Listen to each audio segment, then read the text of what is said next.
Bonsoir à tous, voici les principaux titres de ce soir.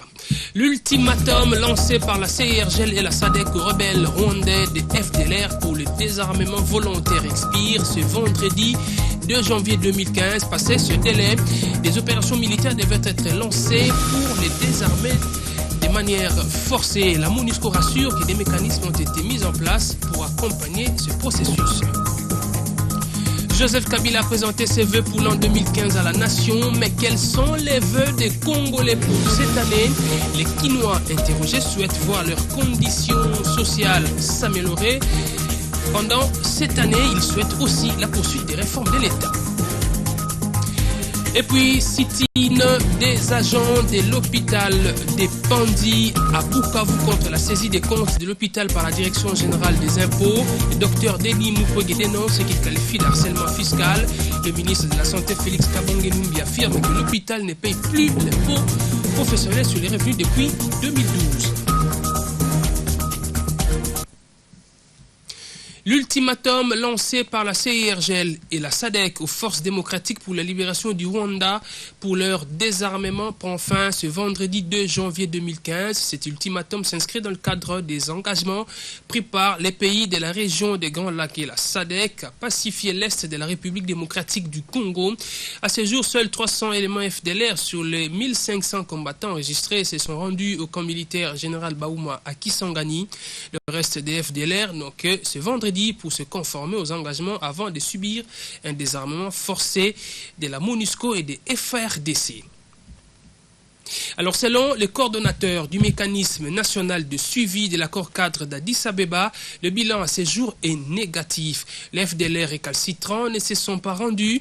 Ils vont donc subir le désarmement forcé, mais ces opérations militaires ne devraient pas se faire dans la précipitation. L'ultimatum lancé au FDLR était nécessaire pour obtenir le désarmement volontaire et éviter des casses. François Mwamba a précisé en outre que les propos de la ministre rwandaise des Affaires étrangères, Louise Mushikiwabo, indiquant qu'au 2 janvier, il n'y aurait rien contre les FDLR, n'étonne personne. Pour le gouvernement congolais, il fallait aller jusqu'au bout pour agir avec finesse et non dans la précipitation. Je propose de suivre François Mwamba, joint au téléphone par Jean-Ri Koumandé. Donc nous sommes ici dans un cas de figure qui n'est plus du seul ressort du gouvernement de la République démocratique du Congo. Alors, qu'est-ce qui est prévu? Il est prévu qu'on leur donne 6 mois. Ça a été fait du 2 juillet 2014 à ce jour à minuit, donc 2 janvier 2015. Quel est le constat? Le constat, c'est qu'il ne s'est rien passé. Il y a moins de 200 sur 1400, 1500 qu'ils sont. Je parle de combattants et non pas de leurs dépendants. Sur donc un stock de 1400 à 1500, il n'y en a pas plus de 200 qui ont déposé. Donc, c'est insignifiant. Il va donc se passer, à partir de maintenant, à partir de minuit, ce qui était prévu, c'est-à-dire que les récalcitrants vont être soumis à un désarmement forcé. Et donc, je termine en disant, désormais donc, la main est passée aux forces armées, à elles l'initiative, à elles la parole, parce que nous sommes maintenant passés dans des phases, qui est une phase qui n'est plus seulement diplomatique, mais qui est une phase militaire. Je sais parfaitement ce que Madame la ministre des Affaires étrangères a pu dire, d'autant plus que c'est une thèse, depuis le début, depuis plusieurs mois, que le Rwanda a défendu dans les différents forums, dans les différents sommets qui ont été organisés autour de cette question. On n'a pas ouvert une fenêtre de désarmement volontaire d'une manière naïve. Il s'est agi pour les États, comme le nôtre, de faire la démonstration d'une manière crédible. Nous ne sommes pas des va-t-en guerre. Deuxièmement, nous n'avons pas affaire à un front classique. S'attaquer au FDLR tel que mélangé aux populations depuis 20 ans dans notre pays, c'est pas la même chose, par exemple, que des opérations contre le M23, par exemple. Nous savons que c'est des choses très complexes et qui nécessitaient effectivement une organisation extrêmement fine. Qu'aurions-nous eu à gagner dans la précipitation? Parce que ce que vous dites là pourrait signifier toutes affaires cessantes de s'engager dans des opérations qui n'auraient pas été minutieusement préparées. Donc tout ça a été pris en considération et en effet, sans se faire illusion, il est démontré maintenant que nous avons affaire non seulement à une force négative, ça nous le savions déjà, tout le monde le savait, et en plus des gens, des récalcitrants, des gens qui ne veulent pas bouger. En séjour au Katanga, le ministre de la Défense nationale Ngoï Mukena a plaidé pour l'unité de l'armée nationale congolaise et du peuple katangais. Il a précisé en outre que lui il n'est pas un ministre séparatiste, mais un ministre issu du gouvernement de cohésion nationale. Des précisions avec notre correspondant à Lubumbashi, Roger Ngandou Amitaba. Étant ministre de la Défense nationale issu de la cohésion nationale, Emengoï Moukena dit n'avoir pas droit à l'erreur pour ainsi créer une division au sein de la population katangaise. Il l'a ainsi déclaré en séjour à Lubumbashi devant les cadres militaires de garnison de Lubumbashi. Par la même occasion, le patron de la Défense nationale a émis le vœu de collaborer avec tous les membres du gouvernement selon les domaines ou secteurs d'intervention de tout un chacun. Je ne suis pas un ministre de la défense socialiste ou fédéraliste ou sécessionniste. Je suis le ministre de la cohésion nationale. C'est-à-dire qu'en même temps que je parle, que j'inspecte mes troupes, s'il y a une matière qui concerne le ministre de l'Intérieur, dans le sens de la cohésion, je lui en fais part. Donc je fais aussi part aux autres ministres. Aux militaires, Ngoyi Moukena leur a demandé de se mettre au travail afin de consolider la cohésion nationale dont il est question en se faisant aimer et respecter. Je suis venu aussi dire aux militaires, les débuts de solutions, c'est maintenant. Début de solutions qui concernent mes 3 missions, c'est-à-dire la défense nationale. Et je voudrais contribuer, mettre ma part sous la direction du commandant suprême pour que le soldat soit aimé. Depuis Lubumbashi, Roger Ngandou Amitaba, RTGA. Les vœux présidentiels font encore parler d'eux. Le chef de l'État a demandé aux Congolais de s'attacher à la paix. Ceux qui n'ont pas encore rejoint le train de la paix doivent le faire pour qu'elle soit consolidée, a affirmé Joseph Kabila. Je vous propose de suivre le président. Nous rendons grâce à Dieu d'avoir préservé notre pays de velléités de la division et gardé notre peuple uni et soudé. 2014 a été une année de dur labeur, mais aussi une année riche en émotions de tout genre. Le cœur serré, je pense aux tragédies qui ont arraché des êtres chers à l'affection de leurs proches et endeuillé l'ensemble de la nation. Accidents de circulation, tueries de Béni et maladies, dont celle à virus Ebola, et pour lesquelles j'aurais dit à toutes les personnes éprouvées la compassion de la nation. Conforté dans l'espérance d'un avenir meilleur pour le pays, autant que pour chacun de nous. Je pense aussi aux résultats des efforts constants, conjugués ensemble en vue de consolider la paix, la sécurité et la concorde. Mérite ainsi d'être mentionné la mise en place d'un gouvernement de cohésion nationale, avec pour mission de nettoyer les poches résiduelles d'insécurité et de créer les conditions de la prospérité. L'amélioration de nos performances économiques et le retour progressif au bercail de certains fils et filles égarés qui, à un moment ou à un autre, avaient coalisé avec les forces étrangères pour déstabiliser la mère patrie. À ces enfants prodigues, comme à ceux qui hésitent encore à rejoindre les rangs, je tiens à dire qu'il n'est jamais trop tard pour monter dans le train de la paix et de l'émergence. Que sur le chantier de la reconstruction, il y a du travail pour tous les ouvriers, y compris ceux de la dernière heure, et que toute contribution y est et y sera reçue avec reconnaissance, vu que la tâche est immense. Dans son message de vœux aux Congolais pour l'an 2015, le président Joseph Kabila a confirmé la tenue des élections urbaines, municipales et locales en 2015. Il a appelé les Congolais à soutenir ce processus. L'année qui s'annonce sera marquée par l'organisation des élections locales, municipales et provinciales, ainsi que le démarrage des opérations de recensement de la population. Si le recensement de la population est une donne dont la gestion d'État ne peut faire l'économie, ces élections, quant à elles, serviront d'étalon à notre démocratie. Je vous invite tous à contribuer à leur totale réussite dans un climat apaisé et dans un esprit républicain. Puisse ce défi, autant que tous les autres auxquels nous serons confrontés au cours de cette nouvelle année, renforce notre détermination à privilégier en toutes circonstances les exigences de la cohésion nationale et dans tous les domaines, celle de l'excellence. À cette fin, la paix, la sécurité et la stabilité de la République démocratique du Congo doivent demeurer au cœur de nos préoccupations. Et le travail bien fait, leitmotiv de chaque citoyen. Un hommage mérité a été rendu par Joseph Kabila aux forces armées de la RDC, à toutes les personnes qui mettent la main à la pâte pour élever le Congo. Je propose de suivre le président.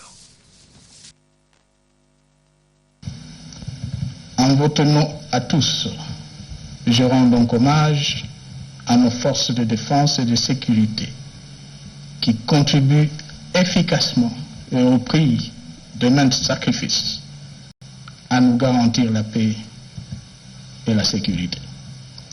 J'associe à cet hommage les artisans, souvent anonymes, de la prospérité que nous appelons de nos voeux. Ces millions de compatriotes qui, à l'aide d'une houe, bêche ou machette, dans le bureau ou au fond d'une mine, sur un tracteur, une pirogue ou un champ de manioc, consolident chaque jour les perspectives d'une croissance économique soutenue et de retombées sociales largement partagées, condition d'un avenir radieux pour tous. Mes vœux le plus ardent à toutes les Congolaises et à tous les Congolais pour une année 2015 qui soit celle de la concrétisation de leur projet le plus cher. Mes vœux le meilleur aussi à tous ceux qui ont choisi notre pays comme leur seconde patrie et qui contribuent à son développement dans le respect de lois et de règles établies.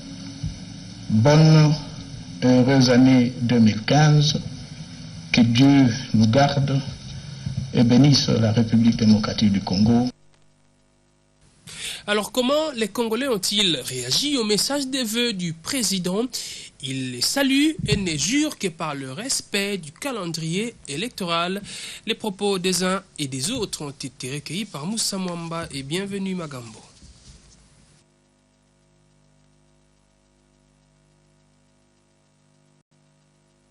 J'ai juste retenu que le président a fait l'état de la nation. Il a presque à peu près répété ce qu'il avait dit au Congrès. Et au sujet, il a parlé des élections, parce que c'est ça que la population attend. Mais il n'a pas parlé des élections présidentielles.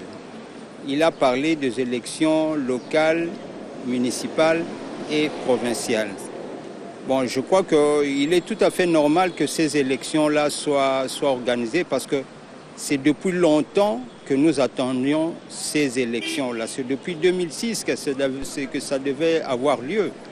Mais nous attendions les élections ne venaient toujours pas. Mais je crois que maintenant c'est bien qu'on puisse organiser ces élections pour que le peuple puisse se choisir lui-même ceux qui pourront les diriger à la base. Il y a une certaine crainte qui se manifeste dans la population. C'est par rapport au temps que le recensement vont prendre.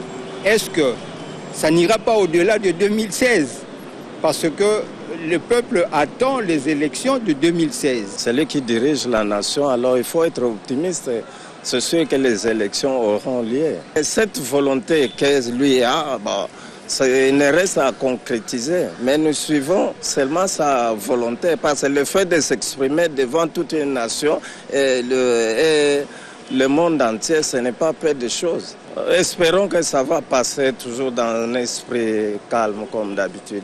Oui, je crois que c'est un programme tout à fait sincère et honnête. Le chef de l'État fait ce qu'il faut faire. Mais je crois que c'est aux Congolais qu'il est important de s'impliquer dans le sens de ce message-là. Et je reviens encore une fois sur ce que je viens de dire. C'est que pour moi, je crois que c'est l'honnêteté, la sincérité qui est importante dans tout cela. Quels sont alors les vœux des Congolais pour l'an 2015? Ils souhaitent l'amélioration des conditions sociales et la continuité du programme gouvernemental. Leurs vœux ont été recueillis par Moussa Mwamba. Jusque-là, on réclame, vous savez, la vie sociale. Si les Congolais, ils mangent, ils se déplacent, il est bien. Tout ça, même la politique, on va s'en foutre de tout cela. S'il peut voir ce côté-là, mettre la population à l'aise du côté social, ça sera mieux. Le gouvernement doit plus s'appuyer sur le social. Bien sûr qu'on parle de la révolution de la modernité, mais je crois que si cette révolution peut se concrétiser dans le vécu quotidien de la population, ça sera bien. Je crois que la population, c'est ce qu'elle attend. La première chose à faire ici au Congo, c'est créer une renaissance dans la conscience morale. La volonté de faire le bien pour le Congo. Aimer le Congo comme les autres l'ont aimé, comme Emery Patrice Lumumba, comme Mouzé a aimé le Congo, et tous ceux qui ont été amis du Congo. Nous avons besoin d'une renaissance morale. C'est ça qui est important tout d'abord. Et c'est ça qui va mobiliser les changements. Sans cela, nous resterons un vieux peuple colonisé. Et c'est tout, ça va continuer jusqu'au bout. Dans le cadre des festivités de fin d'année, le gouverneur du Nord Kivu, Julien Paluku, a volé au secours des femmes bloquées dans les maternités des différentes structures sanitaires de Lubero. Ces femmes ont vu leurs factures payées par le gouverneur de province afin de leur permettre de fêter le nouvel an en famille. Jonas Mbaye.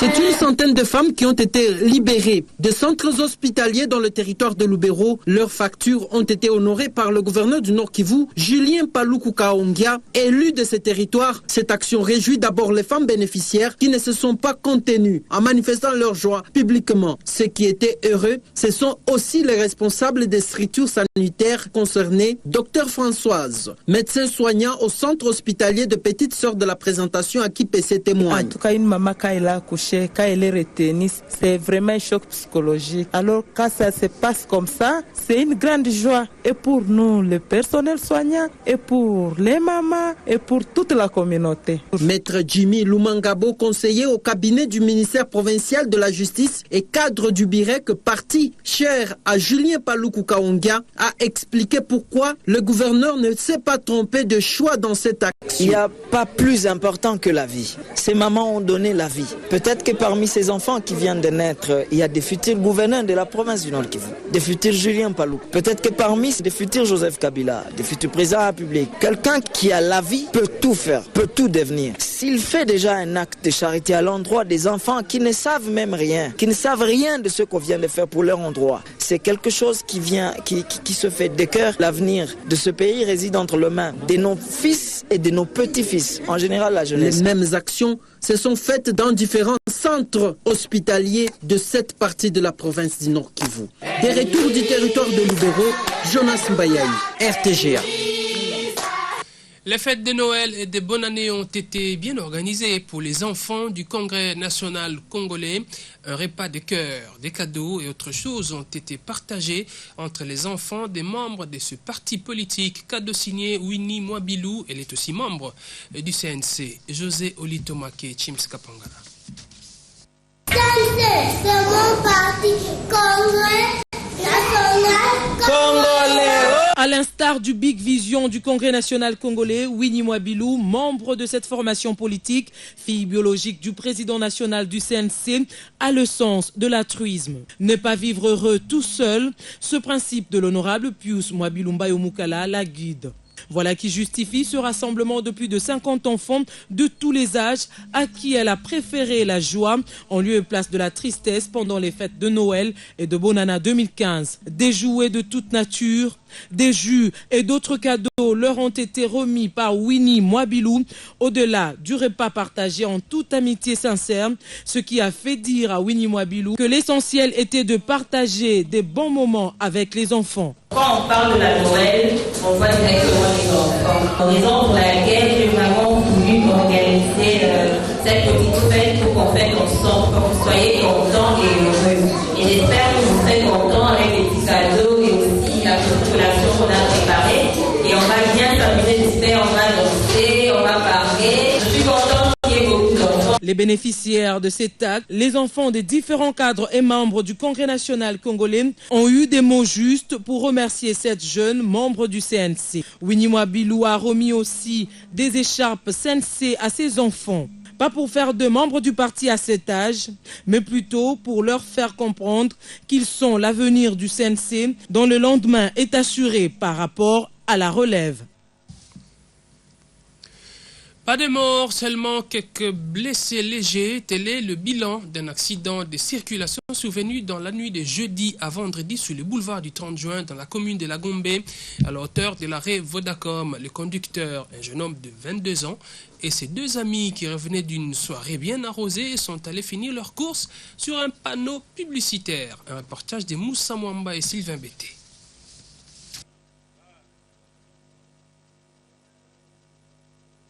C'est une VW Passat de couleur noire qui roulait à vive allure et qui est allée percuter de plein fouet un panneau publicitaire de Vodacom à une cinquantaine de mètres de la BCDC. La voiture a été endommagée.